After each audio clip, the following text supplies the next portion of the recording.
안녕하십니까.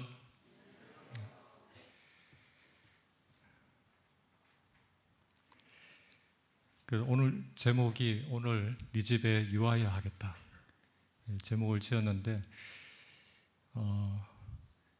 주보에 올라왔기 때문에 그 제목을 이렇게 바꾸면 더 좋겠더라고요. 잃어버린 자를 찾아오신 예수님. 누가복음 19장 말씀입니다. 1절부터 10절까지 이제 본문 속에 보면 주님을 볼 수 있어요. 주님이 보이고 주님이 어떠한 마음을 가지고 이 땅에 오셨는지, 또 그 주님처럼 우리도 살아야 되겠다는 그런 마음을 가지게 되더라고요.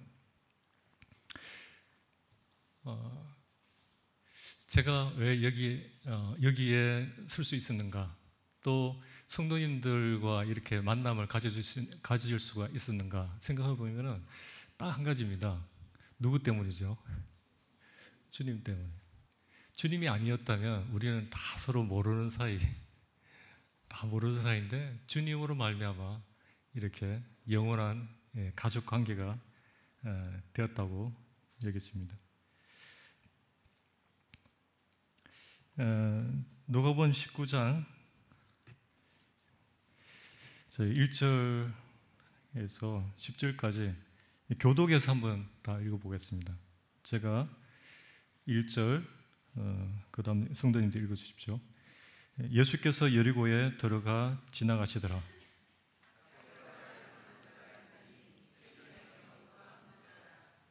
그가 예수께서 어떠한 사람인가 하여 보고자 하되 키가 작고 사람이 많아 할 수 없어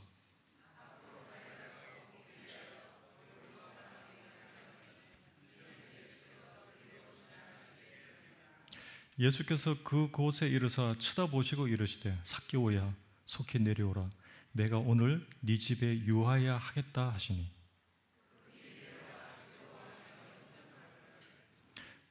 무사람이 보고 수군거려 이르되 저가 죄인의 집에 유하러 들어갔도다 하더라.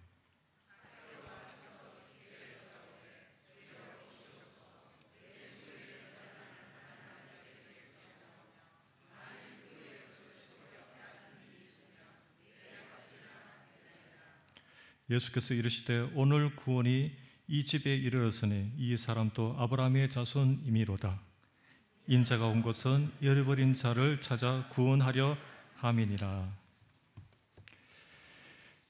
독일의 의사이고 유명한 작가이신 한스 카루사라는 분이 이런 말을 했습니다. 인생은 만남의 연속이다. 그렇죠. 이것은 누구와의 만남이 인생을 좌우할 수 있다는 뜻이거든요. 모든 인간에게는 가장 중요한 세 가지 만남이 있다고 하죠. 첫 번째, 숙명적인 만남, 부모와의 만남이 있습니다. 두 번째는 선택적인 만남, 배우자와의 만남이 있습니다. 세 번째는 무엇일까요? 혹시 인생 그래프 해보셨죠? 진주자매 부서에서도 이렇게 했는 걸 보는데 대체로 빠지지 않는 가장 영광스럽고 최고의 만남을 무엇이라고 합니까? 누구의 만남? 네, 맞습니다. 예수 그리스도의 만남. 저도 이때 주님을 만난 후 평생 잊을 수 없죠. 영원히 잊을 수 없는 그 예수 그리스도의 만남. 신약에서도 주님을 만난 많은 다양한 사람들이 있는데 오늘 예수님과 이 삭개오의 만남을 통해서 하나님께서 우리에게 주시는 말씀을 듣기로 합니다. 그 삭개오는 어떻게 주님을 만났고 또 주님을 만난 후에 어떠한 변화가 있었는지 그걸 보겠습니다. 1절 2절 예수께서 여리고로 들어가 지나가시더라. 삭개오라 이름하는 자가 있으니 세리장이요 또한 부자라. 자, 삭개오와 주님과의 만남은 어디에서 이루어졌나요? 여리고에서 이루어졌어요. 이 여리고는 당시에 적어도 10만 명 정도 사는 아주 큰 도시였다고 합니다. 이때 지금 이 시점에 유월절을 지키기 위해서 아주 많은 사람들이 예루살렘을 향해서 많은 여행객들이 이동 중이었는데, 또 그때 길거리에서 예수님이 지나가시는 것을 보려고 또 많은 사람들이 매우 붐벼 있는 상태입니다. 그리고 최근에 베다니에서 죽었던 이 나사로를 예수님이 살리신 그 사건을 사람들이 알고 있었기 때문에 더욱 사람들이 예수님을 보기 위해서 매우 붐볐을 그때에 이 삭개오가 주님을 만나게 됩니다. 그런 이 세리장 이 삭개오는 어떤 사람이 있을까요? 세리장이라고 하죠. 자, 일반 세리가 아니라 세리장. 자, 지금으로 말하자고 하면은 여러 명의 회계사를 거느린 회계법인 대표급 아니면 세무서장급 되는 아주 그 지역의 대단한 유지였어요. 그런데 그 당시 이 세리들은 이스라엘이 점령을 당했잖아요. 누가 점령을 했죠? 점령군, 로마 군사들보다 더 큰 멸시를 받던 그런 존재가 세리였습니다. 로마 황제로부터 이 세금 징수권을 부여받아서 자기 민족의 돈을 착취하고, 그리고 로마 금고에 채우고, 또 자기 입속을 채비고, 또 종종 이 폭력배들을 동원해가지고 앞세워서 이 자기 민족의 돈을 강탈하는, 그들은 대부분 비열했고 매우 부도덕했는데, 그런 세리들 중에 우두머리가 삭개오였다는 것입니다. 3절 4절에 그가 예수께서 어떤 사람인가 하여 보고자 하되 키가 작고 사람이 많아 할 수 없어 앞으로 달려가서 보기 위하여 돌 무화과 나무에 올라가니 이는 예수께서 그리로 지나가시게 되미르라. 왜 우리 자매가 묻더라고요. 왜 삭개오는 뽕나무에 올라갔을까? 옛날 번역에서는 뽕나무가 되어 있더라고요. 돌 무화과 나무에 왜 올라갔을까? 추측을 할 수 있죠. 자기 죄의 그 번민 때문에 그걸 해결하려고, 아니면 인생에 대한 자기 모든 것을 다 가져봤지만 그 허무함을 해결하려고. 그런데 분명한 것은 이 삭개오가 마음이 주님께 열려 있는 것을 보게 됩니다. 삭개오는 예수님이 어떤 사람인가 궁금했어요. 그래서 예수님을 보고 싶은 그 열망이 있었습니다. 여기 주목되는 두 동사가 나옵니다. 뭐죠? 달려갔다와 올라갔다. 이것을 보면 무엇을 알 수 있을까요?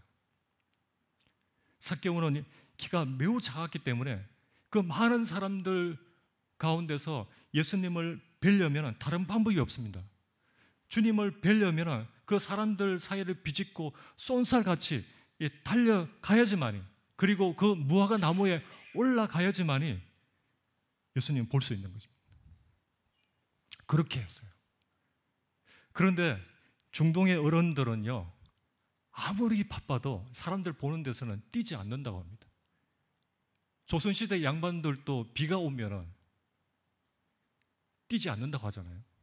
그런데 그 지역의 가장 큰 대단히 영향력을 가진 이 유지가 그 세리장에 막 달렸다는 것, 그 나무 위에 그렇게 올라갔다는 것, 이것을 보면 무엇을 알 수 있죠? 예수님을 보고자 하는 대단한 열망이 아주 컸다는 것입니다. 이 삭개오의 이름의 뜻이 있어요. 우리 이름이 뜻이 있잖아요. 뜻이 순수한, 맑은, 고운 라는 이름입니다. 이 삭개오의 행동을 보면 그 이름처럼 행동을 했죠. 어린아이와 같이 아니하면 하나님 나라에 들어갈 수 없다라는 그 말씀을 아주 잘 설명해 주는 것 같습니다. 이 삭개오를 보면 최근에 이 교훈 받은 말씀인데, 태준이가 아주 최고의 경배를, 사람들이 눈에 안 들어옵니다. 오로지 하나님만 경배를 드리고 있습니다. 이런 마음을 저희는 본받아야 됩니다.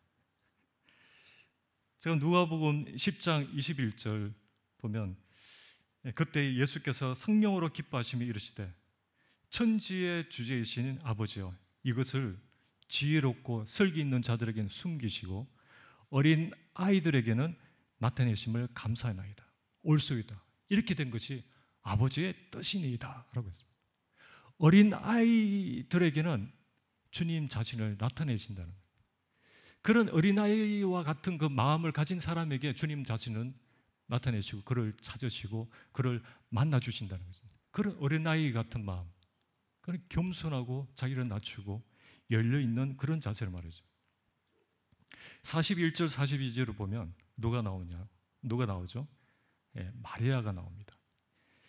이런 마음을 가진 이 마리아는요, 이런 것을 가지고 있습니다. 이런 마음을 가지고 있는 사람은 좋은 것을 분별할 수 있어요. 그리고 그것을 선택할 수 있는 힘이 있습니다. 그래서 이것을 제가 묵상하면서 그렇다. 이 어린아이의 마음을 지키는 것, 아니면 이 어린아이의 마음이 없다면 이 마음을 내가 회복해야 되겠다. 무엇보다도 다른 걸 놓치더라도 이것을 내가 소중히 여기고 간직해야 되겠다. 그런 교훈을 받았죠. 그리고 또 한 가지 또 교훈 받은 것은, 이 키 작은 이 세리장, 자기 민족으로부터 이 멸시를 받던 이 키 작은 이 세리장이 군중을 이 비집고 이렇게 막 가다가는 어떻게 될까요? 모든 사람들이 싫어하는 존재입니다. 그러면 심한 조롱과 이 비난을 받을 것이잖아요. 심지어는 등에 칼이 꽂힐 수도 있어요. 그러할지라도 그는 위험을 무릅쓰습니다. 왜? 그럴 만한 가치 있는 일이기 때문에, 그럴 만한 가치 있는 분이시기 때문에 그는 보아야만 했는 거죠. 위험도 체면도 개의치 않고 그는 예수님을 볼 수만 있다면, 예수님을 만날 수만 있다면, 예수님을 성경을 통해서, 기도를 통해서, 어떠한 일을 통해서든지 그분을 내가 만날 수만 있다면 그런 열망이 우리에게 이제 필요하다는 것이죠. 이것을 보면서 예배를 생각해 봤습니다. 예배를 생각할 때 참 우리에게 이러한 어린아이 같은 그런 열망이 필요하지 않을까. 다윗 왕이 그랬죠. 하나님의 임재를 상징하는 그 법궤가 오는 것을 보고 그 위대한 왕이 많은 사람들 가운데서 그는 너무 기뻐서 다윗은 뱃옷만 이렇게 에벳 옷만 이렇게 걸치고 몸이 드러날 정도로 그런 어린아이 같이 춤을 춥니다. 자, 사람들의 시선, 우리는 예배를 드릴 때 아니면 무엇을 할 때 사람을 의식 많이 하잖아요.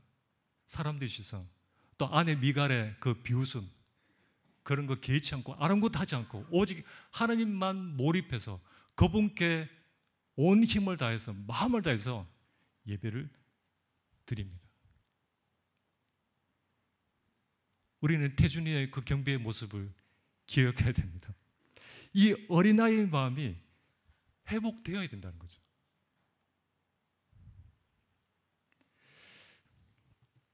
그래서 5절, 예수께서 그곳에 이르사 쳐다보시고 이르시되 삭개오야 속히 내려오라. 내가 오늘 네 집에 유하여야 하겠다. 머물겠다는 것입니다. 네 집에 묵어야 하겠다. 이때 예수님의 마음을 볼 수 있습니다. 삭개오는 세리장이라서 그가 받는 미움과 비난의 강도는 일반 세리보다도 훨씬 더 컸을 거예요. 사실 이 삭개오 입장에서는 예수님을 자기 집으로 초대할 수 없는 그런 입장입니다.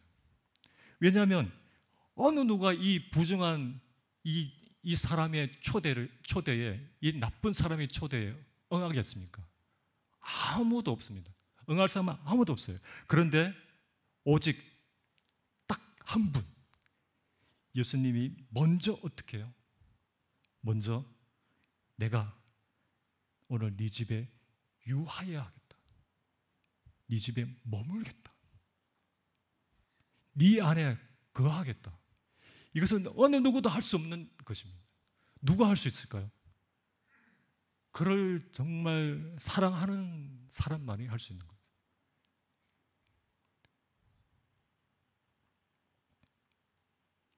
요한에서 4장 10절에 보면 사랑은 여기 있으니 우리가 하나님을 사랑하는 것이 아니요 하나님이 우리를 사랑하사 우리 죄를 속하기 위하여 화목제물로 그 아들을 보내셨음이라고 했습니다.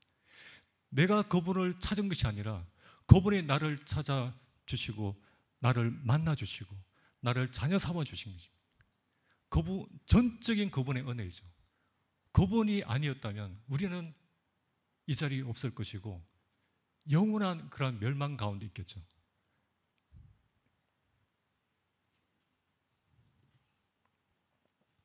(6절) (7절에) 급히 내려와 즐거워하며 영접하거늘. 삭개오의 마음이 열린 것을 볼 수 있죠. 급히 내려와 즐거워하며 영접하거늘. 무사람이라고 되어 있는데 헬라어로 이제 파스라고 합니다.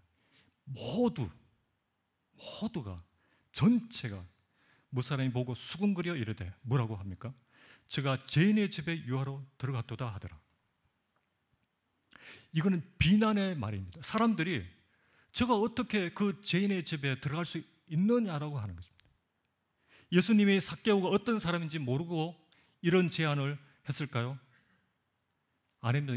이 삭개오가 어떤 사람인지 어떤 인물인지 사람들이 그를 어떻게 생각하는지 예수님은 정말 잘 알고 있습니다. 예수님은 참으로 놀라운 행동을 한 것을 보게 됩니다. 모든 사람들이 붕괴할 정도로 충격적인 행동이에요. 저가 죄인의 집에 유하러 들어갔도다. 주님은 그 삭개오를 위해서 욕먹더라도 어떤 말을 들을지라도 주님은 그 집에 들어가야만 합니다. 모든 것을 제쳐두고 그 집에 들어갑니다. 왜냐하면 그를 사랑하기 때문에. 그를 위해서 오신 거예요. 10절에 보면은 그 이유를 설명하고 있습니다. 인자가 온 것은 잃어버린 자를 찾아 구원하려 함이니라고 되어 있습니다. 아무도 들어가지 않는 모든 사람이 저주하는 이 매곡너의 집에 주님이 들어가십니다.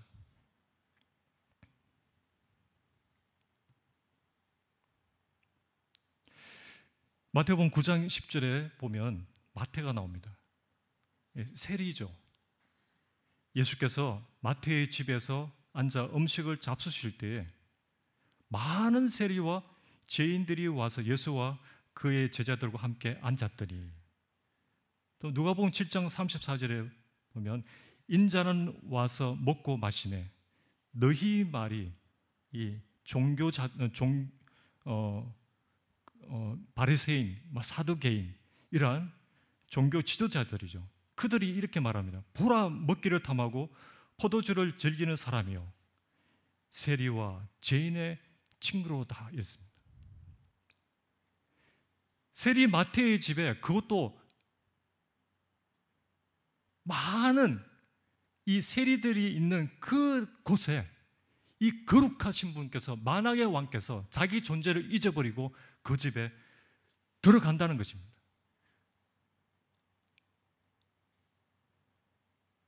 다른 사람은 다 싫어해요. 오직 주님은 그를 위해서 오신 것입니다. 주님은 그들과 함께하는 것을, 정말 이렇게 사는 것을 기뻐하셨어요. 왜냐하면 이것을 위해서 오셨고 이것이 주님의 목적이었습니다. 그래서 앉아있는 제자들에게 말합니다. 아니, 우리에게 말합니다. 많은 죄인들에게 가라. 네가 꺼리고 정말 피하고 싶은 그 사람을 만나라는 것입니다. 그 집에 가라고 하는 것입니다. 주님 그 일을 하셨어요. 그래서 우리가 만났죠.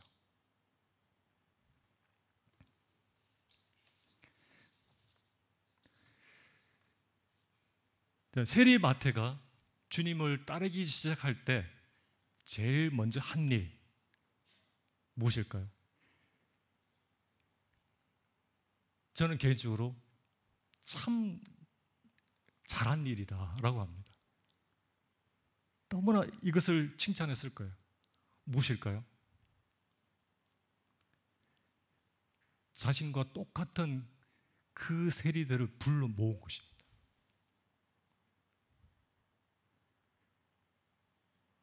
이 일을 우리가 시작하지 않으면 그 다음이 없는 거죠.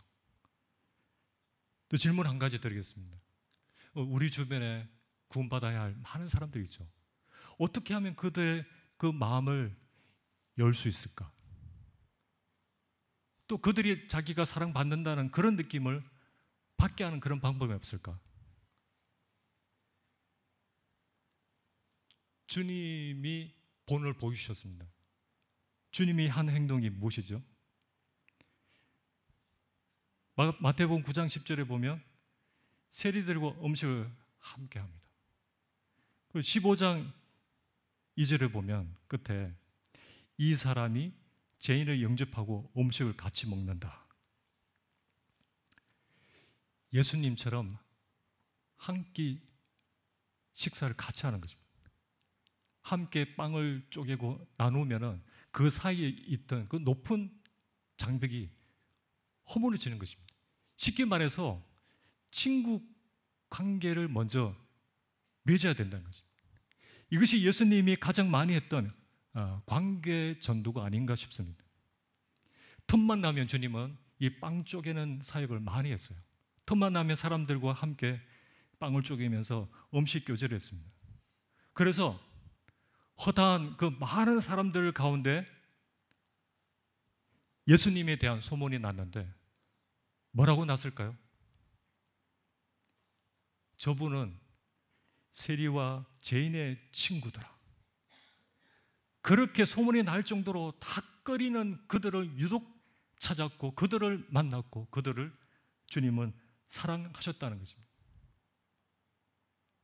여러분, 나의 삭개오는 누구인가요?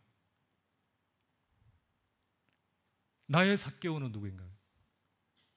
나의 직장에서, 나의 집 이웃, 아니 학교에서 동료와 함께 식사를 함께 하는 것은 어떻습니까? 아니면 내 이웃을 내 집에 이렇게 저녁 식사 자리에 초대하는 것은 어떻습니까?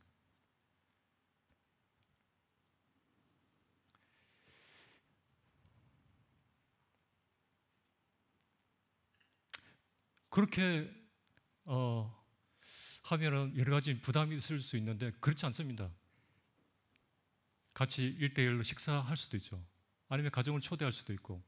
근데 그때 모여서 뭐 심오한 영적 대화를 할 필요가 없어요. 그냥 그 시간 함께 식사를 즐기고 또 질문을 많이 하면서 경청을 하면 됩니다.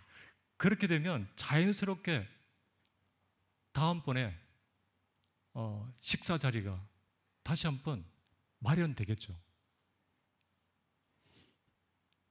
한 끼 이 식사는 주님께서 하신 위대한 일입니다. 이것을 시작하는 거예요. 이렇게 할 때 우리는 이러한 주님으로부터 아니면 사람들로부터 불려지겠죠. 당신은 세리와 죄인의 친구더라.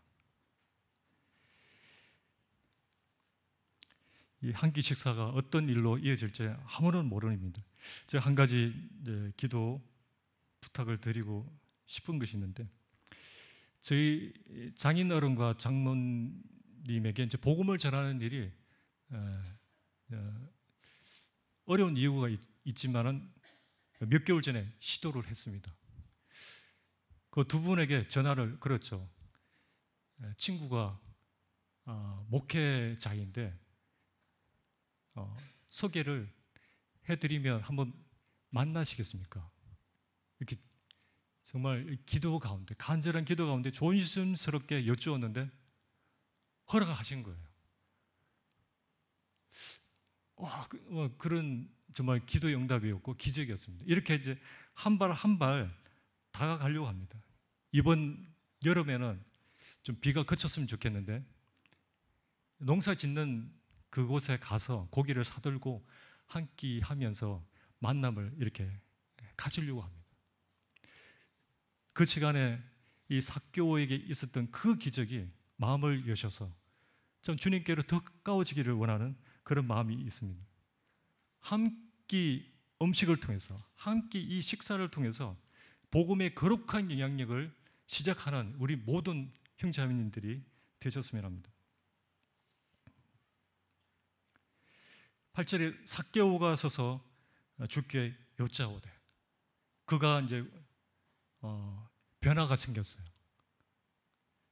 주님을 만난 후에, 주님을 영접한 후에 그가 분명히 구원받았다는 것이, 그가 주님을 만났다는 것이 분명한 증거로 나타나는 고백을 하게 됩니다. 주여 보시옵소서, 내 소유의 절반을 가난한 자들에게 주겠사오며 만일 누구의 것을 속여 빼앗은 일이 있으면 내 갑절이나 갚겠나이다. 놀랍지 않습니까? 내 소유의 절반을 가난한 자들에게 주겠다는 거예요.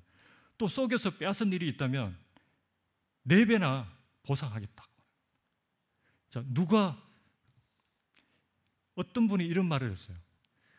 그리스도인에게 변화란 본질적인 것으로 본래의 삶을 되찾는 것이다 라고 했습니다. 삭개오는 찾았어요. 자기 소유보다 더 가치 있는 것을 발견한 것이죠. 본래의 삶을 찾았을 때 그 삶이 달라지는 것을 보게 됩니다. 천국은 마치 밭에 감추인 보화와 같으니 사람이 이를 발견한 후 숨겨두고 기뻐하며 돌아가서 자기 소유를 다 팔아 그 밭을 사느니라. 삭개오 그에게 새로운 목표가 생겨버렸습니다. 영원한 가치에 그가 눈을 뜨게 되면서 그는 이런 놀라운 결정을 합니다. 주님, 부자라고겠죠. 어마어마한 그 재산을 가지고 있었을 거예요. 주님, 내 소유의 절반을 가난한 자들에게 다 주겠습니다. 그렇게 소유하려고 했던 빼앗는 자가 넉넉히 주는 자가 되었습니다. 착취하는 자가 자선가로 바뀌었어요. 속여서 빼앗았던 자가 4배로 갚는 자로 바뀌었습니다. 이렇게 주님을 만나게 되면, 내 안에 성령께서 들어오게 되면은 이웃에 대한 생각이 달라져요. 대인관계의 변화가 일어난다는 거죠. 다르게 말하자면 지금 현재 이제 어떤 일을 하고 있어요. 사업을 하고 있거나 영업을 하고 있을 때 이렇게 말하는 거죠. 내가 당신에게 물건을 속여 판 것을 자백합니다. 이게 놀라운 일이에요. 그전에 그런 말을 하지 않았어요. 그런 생각도 안 했어요. 그리고 하는 말이 4배로 보상하겠습니다. 지난 날에 이 잘못을 사과하고 이 말만이 아니라 어떻게 해요? 부당하게 벌었던 그런 돈들을 갚기로 결심을 하는데, 이것이 그리스도께서 내주하시는 성령께서 내 안에 계시는 분명한 증거입니다. 신약에 주님과 만나서 상담한 후에 구원받은 다양한 사람들이 있잖아요. 이제 그들의 변화를 잠시만 보겠습니다. 첫 번째, 니고데모의 변화. 자, 니고데모는 가진 것이 아주 많은 사람이었는데 그는 그것을 잃을까 봐 처음에 예수님을 찾을 때 아무도 보지 않는 캄캄한 밤중에 몰래 주님을 만났어요. 그런데 그가 주님과 이 복음 상담을 하고 난 뒤에 구원받은 후에 어떻게 되었죠? 그렇게 움츠리고 숨고 피했던 그가 공개 석상에서 소신 있게 분명하게 예수님 편에 딱 섭니다. 태도가 달라졌어요. 두 번째, 사마리아 여인의 변화. 이 사마리아 여인은 이미 부도덕한 여인으로 치부되었기 때문에 사람들을 피해서 몰래 가장 뜨거운 정오 시간에 물을 길러러 왔는데 그때 주님을 만난 후에 어떻게 됐죠? 물동이를 버려두고 마을로 뛰쳐갑니다. 그의 가치관이 달라진 거, 바뀐 걸 어떻게 알 수 있을까요? 그동안 그토록 피했던 그 사람들을 오히려 어떻게 해요? 그가 다가가서 찾아가서 자기가 만난 주님을 담대히 소개를 합니다. 내가 만난 주님을 소개를 합니다. 그리고 빌립보 감옥의 간수의 변화. 이 빌립보 감옥의 간수는 죄수들을 잡아 때리고 가두는 사람이었어요. 그 간수는 틀림없이 이 바울과 이 실라를 학대하고 정말 악하게 굴었을 것 같습니다. 그때 이 지진 때문에 죄수들이 그 옥문이 열리자 스스로 자결하려고 하는 그 찰나에 이제 복음을 듣게 되어서 변화가 있었는데 어떤 변화가 있었죠? 그가 주님을 만난 후에 자기가 들었던 그 복음을 자기 가족들에게 돌려주게 됩니다. 그 가족들이 온 가족이 구원받고 그리고 바울과 실라의 그 매맞은 그 자리를 그 간수가 다 씻어줘요. 이렇게 섬기고 있습니다. 그렇게 학대했던 사람이 사랑의 사람이 되었어요. 그리고 스스로 자원해서 침례를 받고자 합니다. 그리고 삭개오의 변화. 삭개오는 재물, 돈이 자기에게 신이었습니다. 우상이었어요. 그런데 주님을 만난 후에 어떻게 되었죠? 그 우상에게서 참 하나님께로 돌아섰다는 가장 확실한 변화는 어떤 변화요?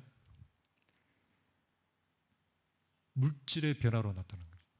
이제 그의 돈을 하나님의 영광을 위해서 이웃을 위해서 사용하기로 결정합니다. 그전에는 이론도 그러지 않았습니다. 확 달라졌죠. 찬송가 289장 이런 찬송이 있습니다. 주 예수 내 맘에 들어와 계신 후 변하여 새 사람 되고 내가 늘 바라던 참빛을 찾음도 주 예수 내 맘에 오시. 우리 안에 주님이 오시면 이런 변화가 생깁니다. 이 디도서 1장 11절 12절을 보면 모든 사람에게 구원을 주시는 하나님의 은혜가 나타나 우리를 양육하시되 경건하지 않은 것과 이 세상 정욕을 다 버리고 신중함과 의로움과 경건함으로 이 세상에 살고, 하나님의 은혜가 우리 가운데 임하게 되면 첫 번째 구원받게 됩니다. 그리고 하나님의 은혜가 나에게 임하게 되면 또 생기는 일이 또 있습니다. 무엇이죠? 나 이제 구원받았으니까 그냥 잘 지내고 천국에서 보자. 아닙니다. 뭐라고 되어 있습니까? 하나님이 나에게 그 은혜가 임할 때 경건하지 않은 것들과 이 세상 정욕을 싫어하고 그것을 거부하게 됩니다. 구원받기 전에는 온통 불경건하고 거룩하지 않은 것들을 추구했어요. 그것이 좋아요. 그런데 구원받은 이후로는 이제 하나님의 그 성품과 일치되지 않는 것들은 멀리하고 싶어집니다. 이제 무엇을 추구하게 되죠? 의로움과 경건함을 추구하게 되는 사람이 되는 것이죠.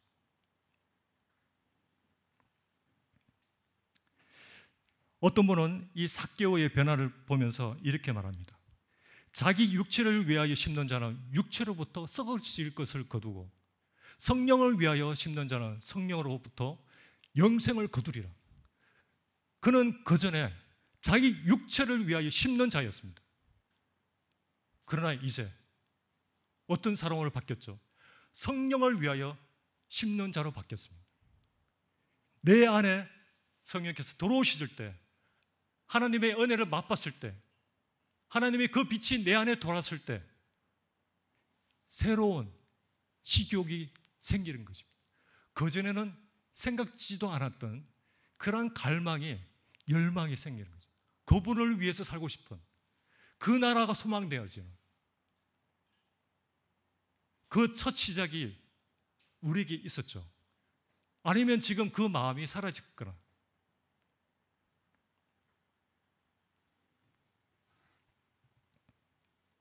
9절 10절에 예수께서 이르시되 오늘 구원이 이 집에 이르렀으니 이 사람도 아브라함의 자손이미로다.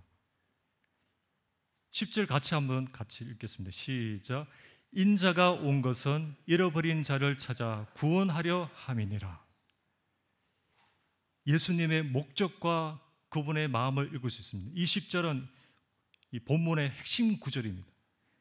그리고 누가복음의 핵심 주제, 잃어버린 자를 찾아오신 예수님. 여기 잃어버린, 이것은 단순히 어디에 두었는지, 그것을 어디 두었는지 알지 못하는 그런 잃어버렸다는 그런 의미가 아니라 현재 가지고 있을지라도 그것은 무가치하다는 그런 의미입니다. 삭개오가 주님을 만나기 전에 어떤 사람이었습니까? 보시다시피 자기밖에 모르는, 사람들에게 또 하나님께 정말 무가치한 그런 존재였습니다. 만약에 내가 아주 값비싼 시계를 가지고 있어도 시계 태엽이 망가져 버렸어요. 그러면 그것은 잃어버린 것이죠. 왜냐하면 시간을 알 수 없잖아요. 멈췄거나 자기 마음대로 움직이거나, 그것은 무가치하고 잃어버린 것입니다. 잃어버린 자를 찾으시는 주님 마음은 어떠실까요? 생각해 봤습니다. 자식을 잃은 이 부모의 심정은 어떨까? 일부 시간에는 청년들이 많아서 자식을 잃어버린 적이 있습니까? 물으니까 아무도 대답이 없더라고요. 혹시 경험이 있으실 거예요. 칠국에서 잃어버린 명석이 찾으신 부부도 있고요.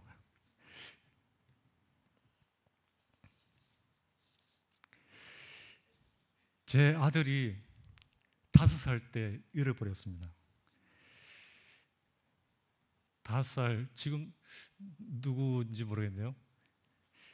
유인이가 5살 때 유치원에 잠깐 다닌 적이 있었는데 저희 부부는 또 같이 일을 하고 있었기 때문에 어머니 집에 애를 맡겼죠. 그런데 유치원 버스에서 얘가 내렸는데 내렸던 그 장소에 애가 없는 거예요. 사라진 거예요. 그래야 어머니가 애가 없다, 애가 사라졌다. 그래서 저희가 막 달려가서 그 자리에 갔는데 애가 없는 거예요. 그래가지고 유치원에 전화하고 애 엄마는 울고 막 이제 난리가 났죠. 근데 한참을 지나서 저희 누나에게서 전화 온 거예요. 유연이가 우리 집에 있다. 어찌 된 일이고. 그래서 이 조그마한 애가 그 넓은 그 도로의 횡단보도를 또 건너서 또 그 고모집에 가려면 골목 이렇게 돌아서 고모집에 찾아간 거예요. 얼마나 얘가 그 잃어버린 이 유인을 찾았다는 것이 얼마나 다행이고 또 주님께 감사가 되는지. 그런데 그 1시간 동안은 정말 세상이 멈춘 것 같았어요. 앞이 캄캄하고 다른 것은 1도 생각이 안 나고 오로지 이런 이 유인을 찾아야 된다는 그 생각에만 모든 것이 올인되버린 상태여버리죠. 우리 주님 우리 때문에 모든 것을 걸고 이 땅에 오셨습니다.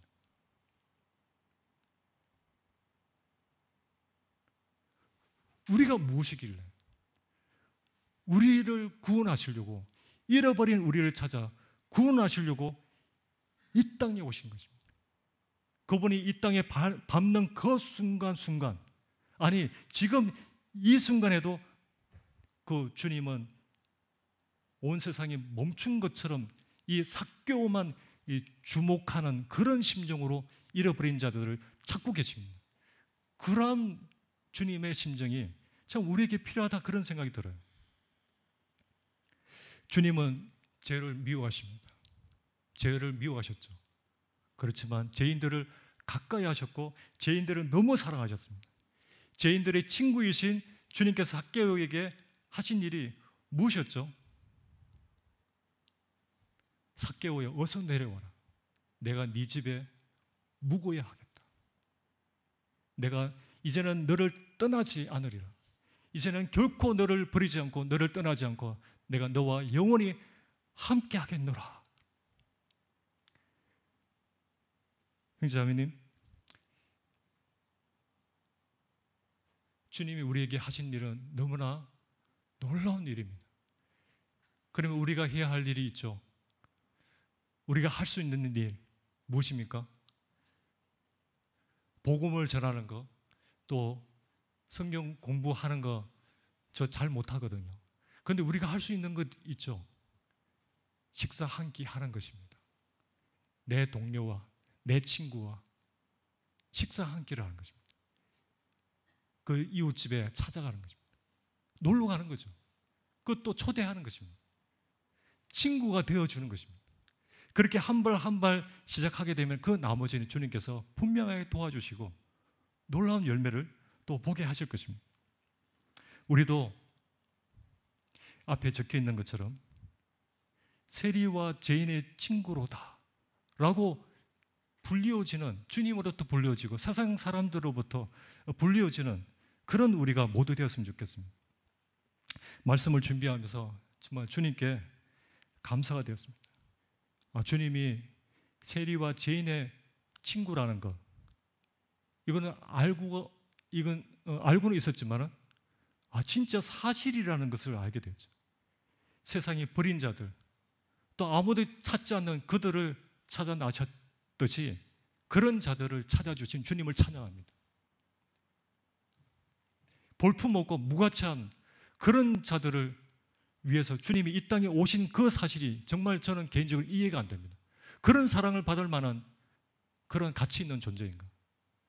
그런데 주님은 소경, 눈먼 자, 안전뱅이, 나와 한 자, 정말 볼품없는 이와 같은 우리를 좀 만나주시고 구원하신 주님을 찬양합니다.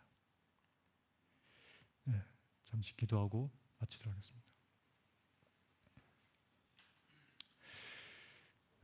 주님,